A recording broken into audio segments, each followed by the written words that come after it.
Hello បាទខ្ញុំជម្រាបសួរលោកពូខំទេសនាខ្ញុំបាទតាមបុនឈឿនជា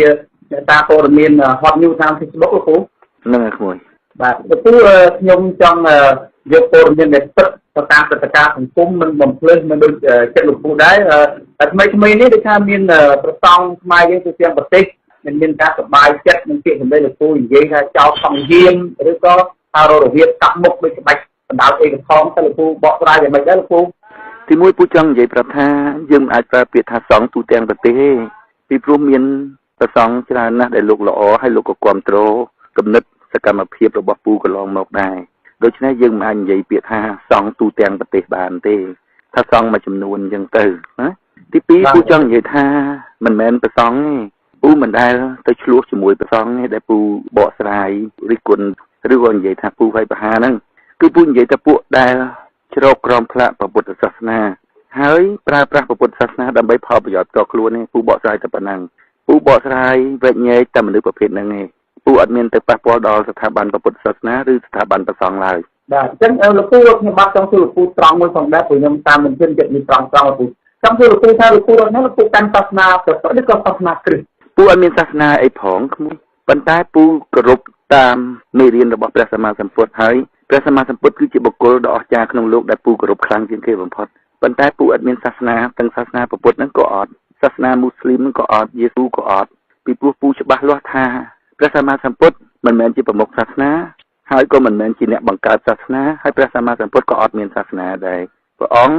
បង្រៀនតែពីសេចក្តីពិតដែលលោកត្រាស់ដឹងតែប៉ុណ្ណឹងអញ្ចឹងពូនិយាយឲ្យខ្លីថាពូគោរពពុទ្ធប៉ុន្តែពូអត់មានសាសនាអ្វីឡើយអត់ទេខ្ញុំតទៅលោកពូដែរខ្ញុំពូឃើញព្រះសង្ឃយើងមួយចំនួនយកទៅចូលចិត្តផឹកវិញ្ញាណអត្រាខ្ញុំធ្លាប់យកព័ត៌មានចុះប្រកាសទៅអីនោះលោកពូគេត្រឹមត្រូវហើយអាហ្នឹងខ្ញុំគ្រប់គ្រងមួយយកសាសនាមកប្រាស់វិញ្ញាណបរិបទហ្នឹងខ្ញុំគ្រប់គ្រងលោកពូនិយាយខ្ញុំប្រកាសជាត្រឹមត្រូវប៉ុន្តែបើមិនជាវាយពូទាំងអស់ហើយចឹងអាហ្នឹងខ្ញុំថាមិនត្រឹមត្រូវទេទស្សនៈរបស់ខ្ញុំហ្នឹងលោកពូខ្ញុំធ្លាប់ឃើញតែពេលលោកពូនេះបានបកស្រាយខ្ញុំមានអារម្មណ៍សប្បាយចិត្តហើយបងប្អូនយើងដែលបានប្រើប្រាស់មិនខ្ញុំបានដឹងលោកពូតែលោកពូមានពាក្យអ្វីចង់និយាយទៅទៀតដល់ព័ត៌មានរបស់ក្តៅក៏ទុកថ្ងៃទី29-30នេះដែលមានការប្រជុំវេកញែកមួយនៅពុទ្ធិកកវិទ្យាល័យសារាមរិទ្ធហើយពេលនេះលើកយកប្រធានបទលោកពូមិនគេដែរថាលោកពូនឹងប្រើពាក្យសម្ដីដូចជេរអសុរោះឬក៏ប៉ះពាល់ដល់ពុទ្ធសាសនាពីព្រោះសាសនាគឺជាសាសនារបស់រដ្ឋលោកពូនៅប្រទេសកម្ពុជាដែរអញ្ចឹងលោកពូយ៉ាងណាលោកពូក៏ជាខ្មែរមួយដែរណាលោកពូចង់ទៅនិយាយឲ្យច្បាស់លាស់កន្លែងហ្នឹងនៅតែនិយាយត្រាថាពូមិនបានវាយប្រហារពុទ្ធសាសនាទេហើយពូក៏មិនបានវាយប្រហារប្រសង់ដែរប៉ុន្តែពូវាយប្រហារមនុស្សមួយចំនួនដែលយកពុទ្ធសាសនាយកងារជាប្រសង់ការពិតខ្លួនមិនមែនជាអ្នកបដិបត្តិធម៌វិន័យព្រះសម្មាសម្ពុទ្ធឬក៏គោរពពុទ្ធសាសនាហ្នឹងឲ្យបានត្រឹមត្រូវទេគ្រាន់តែជាមនុស្សដែលទៅជ្រកក្រោមផ្លាកសាសនាដើម្បីផលប្រយោជន៍ផ្ទាល់ខ្លួនទេហើយដល់ពេលពូនិយាយទៅប៉ះគេដើម្បីកែនគ្នាឬក៏កែនការគ្រប់គ្រងពីប្រជាពលរដ្ឋមកវាយពូដូច្នេះគេនិយាយថាពូទៅនិយាយប៉ះសាសនាឬចង់កំទេចសាសនាឬចង់កំទេចព្រះសង្ឃតែការពិតពូគោរពពុទ្ធសាសនាពូគោរពព្រះសង្ឃក៏ប៉ុន្តែពូចង់បើកបង្ហាញមនុស្សមួយចំនួនដែលយកពុទ្ធសាសនាធ្វើជាផ្លាករួចហើយលួចបន្លំតាមវិធីណាមួយក៏ដោយឲ្យតែក្នុងចេតនាដើម្បីផលប្រយោជន៍ផ្ទាល់ខ្លួនពូវែកញែករឿងហ្នឹងហើយម្យ៉ាងទៀតពូចង់ប្រាប់ដល់ប្រជាពលរដ្ឋទូទាំងប្រទេសថាជាពលរដ្ឋល្អមិនមែនចាំតែរឿងនឹងប៉ះពាល់ដល់ខ្លួនឯងទេ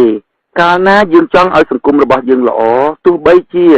វាជាអំពើអាក្រក់ដែលត្រូវបានកើតឡើងនៅកន្លែងណាក៏ដោយក្នុងមាតុភូមិរបស់យើងឬក៏ប៉ះពាល់ដល់បុគ្គលណាក៏ដោយក្នុងនាមយើងជាពលរដ្ឋដែលស្រឡាញ់សេចក្តីល្អយើងត្រូវទៅឈឺឆ្អាលយើងត្រូវទៅវែកញែកយើងត្រូវទៅរកគួនដើម្បីអំពើអាក្រក់ហ្នឹងបាត់ទៅបើពូ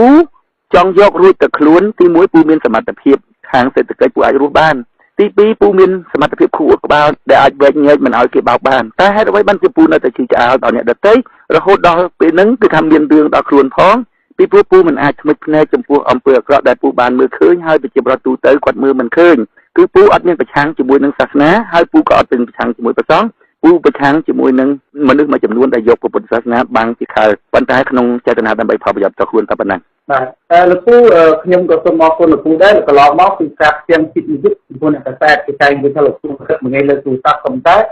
ពេលបានជួបកូនចៅលោកពូខ្ញុំព្យាយាមដើរលោកពូពីព្រោះខ្ញុំជាអ្នកសារព័ត៌មានមិនខ្ញុំក៏មិនមានកាន់គណៈបកនយោបាយដែរគណៈបកខ្ញុំគ្រប់គ្រងគណៈបក សន្ទុះជាខ្ញុំគ្រប់គ្រងគណៈបព្វជិតខ្ញុំគ្រប់គ្រងតែអ្វីខ្ញុំចង់នាំព័ត៌មានពិតទាំងសងខាងជូនដល់បងប្អូនដែលប្រើប្រាស់នៅបណ្ដាញសង្គម Facebook ហើយបើយើងកូនចៅបលពូខមមិនថាខ្ញុំអ្នកកសែតក៏វិទ្យាជីវៈអាចកណ្ណាលហើយក៏ខ្ញុំបន្តដែរព្រោះខ្ញុំជាតបតៃខ្ញុំផ្ដោតទឹកឲ្យគេនិយាយស្ដីអញ្ចឹងលោកគ្រូប៉ុន្តែខ្ញុំជឿថាក្នុងរយៈពេលមួយណានោះក្មួយនឹងស្គាល់ពូកាន់តែច្បាស់ហើយបើពួកក្មួយពិតជាមនុស្សល្អមែនក្មួយនឹងដឹងថាតើពូល្អយ៉ាងម៉េចរឿងអស់ហ្នឹងពូមិនដែលទៅគិតគូរដល់អ្នកដទៃថាគេយល់យ៉ាងម៉េចចំពោះពូទេសំខាន់ពូច្បាស់ខ្លួនឯងទោះបីជាគេថាយ៉ាងម៉េចក៏ដោយពូយល់ថាអ្នកថាអាចមានពីរប្រភេទជួនកាលគេមិនយល់ពីយើងជួនកាលគេយល់ប៉ុន្តែដោយសារប៉ះពាល់ផលប្រយោជន៍គេបំពេញយើងទាំងពីរចំណុចហ្នឹងវាមិនមែនជាតម្លៃរបស់ពូទេវាជាតម្លៃរបស់អ្នកនិយាយបើគេនិយាយតាមរបៀបគេល្ងងអាហ្នឹងតម្លៃរបស់គេគឺល្ងងហ្នឹងបើគេកាច់មួលអាហ្នឹងតម្លៃរបស់គេហើយយើងជាបុគ្គលសាធារណៈដែលត្រូវបានគេស្គាល់ច្រើនយើងចង់ទៅបិទមាត់គេមិនបានទេទុកឲ្យគេរក្សាតម្លៃរបស់គេបើគេចង់ថោកអាហ្នឹងរឿងរបស់គេទេបាទហើយលោកពូខ្ញុំឃើញលោកពូហាក់បីដូចជាមិនទៅចូលចិត្តដាក់សារព័ត៌មានដូចលោកពូគេសារព័ត៌មានពូថាបើខ្ញុំធ្វើយករដ្ឋមន្ត្រីអត់និយាយជាមួយអ្នកកសែតឯងហ្មងប៉ុន្តែលោកពូនិយាយឡើងខ្ញុំទទួលបានហើយបើលោកពូគុំជាមួយអ្នកសារព័ត៌មានស្រុកខ្មែរយ៉ាងហ្នឹងគូបើថាពូគុំក៏ថាមិនត្រូវពីព្រោះអ្នកសារព័ត៌មានហាក់បីដូចជាគុំពូវិញដែរណាគឺថាឲ្យតែពូទៅជួបតាំងនិយាយទៅហ្នឹងណាហើយយកបើថាពូនឹងជាមនុស្សគុំចុះហើយចុះអ្នកសារព័ត៌មាននឹងthấyដែរមិនចេះគុំពូដែរណាឲ្យតែពូទៅដល់ជួបនឹងតាំងសួររឿងហ្នឹងហ្នឹងមានន័យថាអ្នកសារព័ត៌មាននឹងគុំដែរទីពីរពូចង់និយាយថាហេតុអីបានពូប្រកាសចំហបែបហ្នឹងពីព្រោះពូឃើញអ្នកសារព័ត៌មាននឹងគាត់ចូលចិត្តឡង់សេអ្នកណាមួយដែលដូចថាមើលទៅវាមិនតំណងណាក្មួយយើងជាអ្នកសិកាជាមនុស្សដូចវាមិនតំណងហើយព័ត៌មានអំពីគណៈបកសម្ព័ន្ធដើម្បីប្រជាធិបតេយ្យហ្នឹងសិតតែជាព័ត៌មានដែលក្តៅៗដូចមិនមែនគ្រាន់តែជាទស្សនៈដែលពូយល់ឃើញចំពោះគណៈបកសំរងស៊ីឬក៏យល់ឃើញចំពោះរដ្ឋាភិបាលអីប៉ុន្តែការងាររបស់សម្ព័ន្ធវាជាព្រឹត្តិការណ៍ឧទាហរណ៍អញ្ចឹងវាជាព្រឹត្តិការណ៍វាមិនមែនជាពាក្យសម្ដីគ្រាន់តែការយល់ឃើញរបស់ប្រធានគណៈបកមួយម៉ាត់ពីរម៉ាត់គេនាំគ្នាឡងសេប៉ុន្តែដល់ពេលសម្ព័ន្ធវិញសិតតែព្រឹត្តិការណ៍ពួកគេបិទឲ្យចិត្តអាត្រង់ចំណុចហ្នឹងចិត្តគេចិត្តយើងក្មួយគិតពិចារណាមើលពូក៏ថាអ្នកកសែតមួយចំនួនខូចដល់ពេលពូថាខូចអញ្ចឹងបើថាជាថ្ងៃក្រោយហ៎កន្លែងនេះយើងយកតាមពូដែរវាមានអ្នកកសែតខ្លះដើរចាប់ពីញូងខុសវិជាជីវៈចង់មួយហ្នឹងកាត់អានេះខ្ញុំនិយាយខ្ញុំគាំទ្រឡើងហ្នឹងដែរត្រូវមានដែរប៉ុន្តែមួយចំនួនតូចទាំងដែរពូបង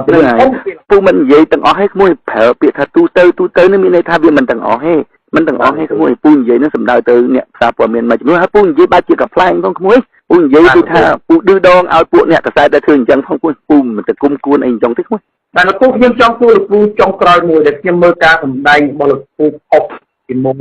ខ្ញុំបានមើលដែរការសម្ដែងរបស់លោកពូរដ្ឋកម្មពីរបស់លោកពូហើយខ្ញុំឃើញលោកពូសម្ដែងបានឥតចប់ចំណន់តាមដានពូឯងចំណន់សំតាចំណន់កិច្ចសុបរិទ្ធចំណន់ជាណូបូចំណន់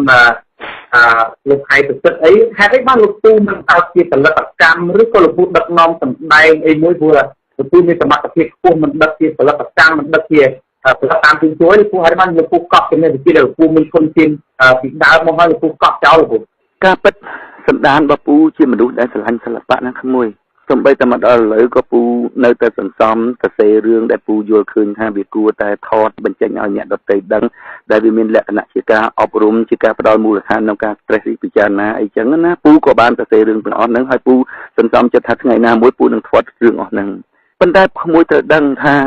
ក្នុងនាមជាពលរដ្ឋឧបមាថាយើងមានផ្ទះមួយបើសិនជាផ្ទះយើងឆេះរួចហើយយើងនាំគ្នាទៅលាងចានទៅលាងឆ្នាំងទៅបោសសម្អាតផ្ទះវាមិនមែនជារឿងត្រឹមត្រូវទេរឿងត្រឹមត្រូវបើមានភ្លើងឆេះផ្ទះយើងត្រូវតែផលិតភ្លើងមុនដូចគ្នាបើសិនជាពូឡើងទៅរវល់ទៅធ្វើកុនធ្វើលខោនទៅតាមចំណងចិត្តរបស់ពូអារឿងធ្វើនយោបាយដោយសុចរិតទៀងត្រង់នោះវាអត់មានពីណាធ្វើក្មួយដល់ពេលអញ្ចឹងពូយល់ថាការធ្វើនយោបាយដោយសុចរិតទៀងត្រង់ដែលអត់មានពីណាធ្វើនឹងវាចាំបាច់ទាមទារឲ្យពូទុកការងារដែលពូស្រឡាញ់មកជីវិតរបស់ពូនឹងចោលម្ដុំសិនអាត្រង់ហ្នឹងដែលពូនិយាយថាបើជួបពូញយក្មួយនឹងដឹងអំពីវត្ថុបំណងរបស់ពូដែលវាជាផលប្រយោជន៍របស់មនុស្សទូទៅជួនកាលគេថាឲ្យយើងចេះចោះហ្នឹងដោយសារគេមិនយល់អញ្ចឹងមិនពេលឃើញគេវាយប្រហារពូចំណុចខ្លះដែលពូដឹងថាស្ទង់ទៅគេមិនយល់ពូសើចតែដោយពូនិយាយខាងដើមអញ្ចឹងថាពូស្រឡាញ់ការងារសិល្បៈហ្នឹងខ្លាំងណាស់ប៉ុន្តែហេតុអ្វីបានជាពូទុកថាពូមើលឃើញថាស្រុកខ្មែរយើងវាអត់ទាន់មានពីណាធ្វើនយោបាយសុចរិតទៀងត្រង់អញ្ចឹងពូទុកការងារកុនលខោនមកដុំសិនប៉ុន្តែពូសន្សំថាថ្ងៃណាមួយពូធ្វើការងារឡើងកើតដូចថាมันអាចមានកម្លាំងធ្វើនយោបាយពូនឹងថតកុនថតអីនឹងឡើងវិញដើម្បីបម្រើមនោសញ្ចេតនាហើយជាចំណងចំណូលចិត្តរបស់ពូនឹងឡើង